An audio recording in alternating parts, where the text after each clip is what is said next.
Moskva shahridagi hamyurtlarimiz diqqatiga, agarda sizga arzon va sifatli stomatologiya xizmati kerak bo'ladigan bo'lsa, doktor Hamidullayevichga bog'lanishingiz mumkin. Narxlar arzon, xizmatlar sifatli. Batafsil ma'lumotlarni ekraningizdagi raqamlardan olishingiz mumkin. Konsultatsiya va rentgen xizmati bepul.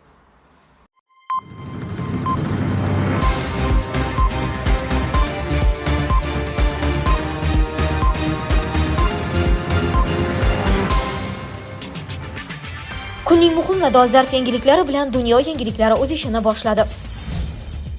Tramp Eronni bombardimon qilishni buyurishi mumkin. O'zgidromet ogohlantirish bilan chiqdi.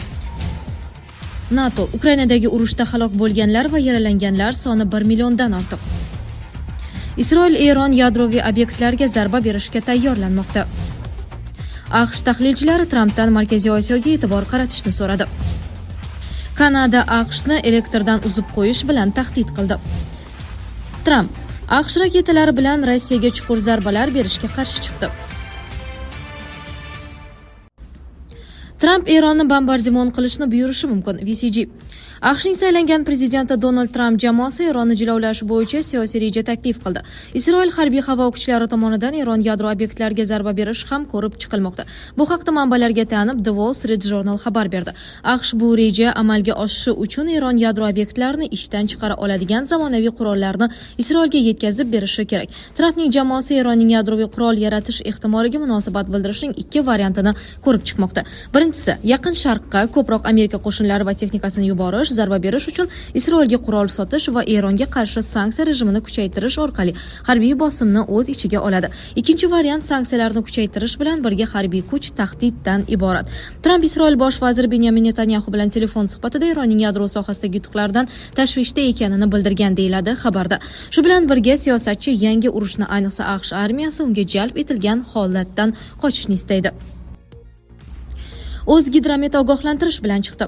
Joriy yilning 15-17 dekabr kunlari O'zbekiston hududiga nam va sovuq havo massalari kirib kelishi kutilmoqda. Bu haqda O'zgidromet xabar berdi. 15-dekabrda va 16-dekabrga o'tar kechasi respublika bo'yicha yog'ingarchilik kuzatiladi. Ba'zi joylarda kuchli bo'ladi. Shamol tezligi 13-18 metr sekundgacha esadi. Ayrim joylarda ba'zida 20-25 metr soatgacha kuchayishi mumkin. 15-dekabrdan havo harorati pasayib, 16-17 dekabr kunlari kechalari 8-13 daraja sovuqqacha, ba'zi joylarda 15 daraja sovuqqacha, kunduz kunlari 0,5 daraja sovuq bo'lishi kutilmoqda. NATO Ukrainadagi urushda halok bo'lganlar va yaralanganlar soni 1 milliondan ortiq. Har haftada har ikki tomondan 10 mingdan ortiq odam halok bo'lyapti yoki yaralanyapti, dedi NATO bosh kotibi va ittifoqchilari Rossiya Federatsiyasi bilan urushga tayyorlanishga chaqirdi. Ukrainada sodir bo'layotgan voqealar biz bilan sodir bo'lishi mumkin, deya ogohlantirdi u. Ukrainadagi urushda 1 milliondan ortiq odam halok bo'lgan yoki yaralangan. Bu ma'lumotlarni 12-dekabr payshanba kuni Bryusselda NATO bosh kotibi Mark Ryute e'lon qildi. Har haftada har tomondan 10 mingdan ortiq odam halok bo'ladi yoki yaralanadi, dedi Ryute so'zlarini keltirgan DPA. U Ukrainadagi voqealarni Ikkinchi jahon urushidan keyin Yevropadagi eng qonli mojaro deb atadi. Ukrainadagi urush qurbonlarining haqiqiy soni bahslarga sabab bo'ladi. Yaqinda prezident Vladimir Zelenskiy mojaro boshlanganidan beri Ukraina qurolli kuchlarining 43 mingga yaqin askari halok bo'lganini, 370 ming nafari yaralanganini, biroq ularning yarmiga yaqini xizmatga qaytganini aytdi. Donald Tramp Rossiya tomonidan 600 ming, Ukraina tomonidan 400 ming halok bo'lgan va yaralanganlar haqida gapirdi. Britaniyaning The Economist jurnali Ukrainaning yo'qotishlarini 60-100 ming kishi atrofida baholadi. BBC va Mediazona jurnalistlari frontda 78 mingdan ortiq rossiyalik halok bo'lganini tasdiqladi. NATO bosh kotibi Rossiya bilan urushga tayyorgarlik ko'rishga chaqirdi. Ryute Bryusseldagi nutqida o'rta muddatli istiqbolda Rossiya bilan urushga tayyorgarlik ko'rishga chaqirdi. 4 yoki 5 yildan keyin bizni nima kutayotganiga tayyor emasmiz, dedi siyosatchi. Ukrainada sodir bo'layotgan voqealar biz bilan sodir bo'lishi mumkin, deb hisoblaydi u. Hozir Rossiyadan hech qanday bevosita harbiy tahdid yo'q, dedi Ryute. Lekin Rossiya, Ukraina va biz bilan uzoq muddatli qarama-qarshilikka tayyorlanmoqda. NATO bosh kotibi alyans a'zolarini urush davridagi fikrlashga va harbiy xarajatlarni turbo rejimiga o'tkazishga chaqirdi.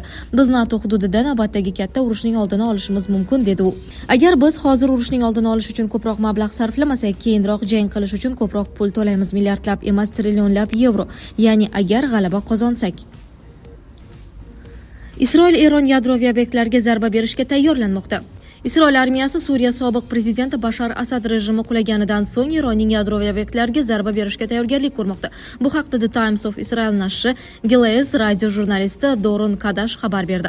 Isroil armiyasi Suriyaning havo hujumidan mudofaa tizimlarining 86%ni yo'q qilgan. Bu esa Isroil aviatsiyasiga havoda ustunlik beradi. Shuningdek, Yahudiy samolyotlari uchun Eronga zarba berishda yuqori xavfsizlikni ta'minlashi mumkin. Shu munosabat bilan Isroil harbiy havo kuchlari o'zining jangovar va potensial zarbalarga tayyorgarligini oshirishda davom etmoqda. Tayyorgarlik jarayoni razvedka va tezkor kuchlar tomonidan olib borilmoqda. Bu esa siyosiy rahbarlarga yadroviy obyektlarga zarba berish yoki bermaslikni tanlash imkonini beradi. Isroil 1-oktyabrdagi raketa hujumiga javoban Eronning yadroviy obyektlarga zarba berish imkoniyatini ko'rib chiqqandi. Tehron Hizbulloh guruhi va Hamas harakati yetakchilari o'limiga javoban Isroilga hujum qilgandi. AQSh tahlilchilari Trampdan Markaziy Osiyoga e'tibor qaratishni so'radi. Amerikaning Responsible Start Cav tahliliy markazi AQShning saylangan prezidenti Trampni lavozimga kirishgach, Markaziy Osiyoga e'tibor qaratishga chaqirdi. Jahon kun tartibiga Ukrainadagi urush, Tayvan masalasi va savdo mojarolari kiritilgan bo'lsa-da, Markaziy Osiyo Amerika manfaatlari uchun asosiy rol o'ynashi kutilmoqda. Tahlilchilar fikricha, AQSh hozircha Rossiya va Xitoy faol harakat qilayotgan mintaqa bilan mustahkam munosabatlar o'rnata olmagan. Markaziy Osiyo katta boyliklar va strategik ahamiyatli transport yo'laklariga ega. Trampning ramziy tashrifi esa mintaqada Washingtonning mavqeini mustahkamlashga qaratilgan qadam bo'lishi mumkin. Markaziy Osiyo global yetkazib berish zanjirlari va energiya o'tish uchun muhim ekani aytilmoqda.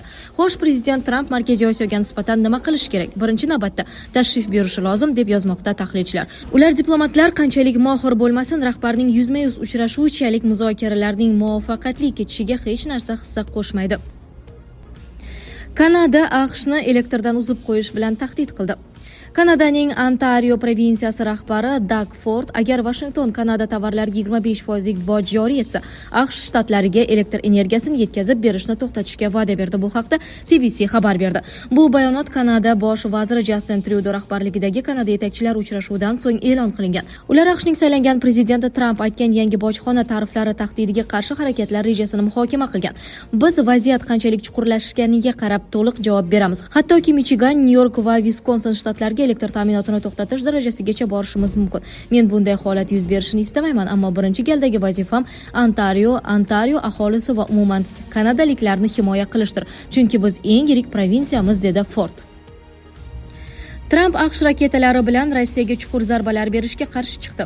AQSh saylangan prezidenti Bayden ma'muriyatining Ukrainaga Rossiyaga uzoq masofaga mo'ljallangan qurollar bilan zarba yo'llashga ruxsat bergan qarori haqida biz shunchaki bu urushni kuchaytirmoqdamiz va uni yanada yomonlashtiryapmiz, dedi. AQShning saylangan prezidenti Donald Tramp Ukrainaga Rossiya hududiga uzoq masofali AQSh raketalari bilan hujumlar uyushtirishga qat'iy qarshi chiqdi. Bu haqda u 12-dekabr payshanba kuni yil odamidan tan olinishi munosabati bilan chop etilgan Time jurnaliga bergan intervyusida aytib o'tdi. Rossiyaga yuzlab kilometr ichkariga raketalar uchirishga mutlaqo qo'shilmayman. Biz shunchaki bu urushni kuchaytirmoqdamiz va uni yanada yomonlashtiryapmiz, deya Trampning so'zlarini keltiradi nashr. Ukrainani qo'llab-quvvatlash to'xtatiladimi degan savolga saylangan prezident o't ochishni to'xtatish bo'yicha muzokaralarda Amerika yordamidan Rossiyaga qarshi bosim o'tkazish vositasi sifatida foydalanishini aytdi. Men kelishuvga erishmoqchiman va buning yagona yo'li Kiyevga yordamni rad etmaslik, dedi u. Sizlarga yetkazmoqchi bo'lganlarimiz shulardan iborat edi. Dunyo yangiliklaridan uzoqlashmang.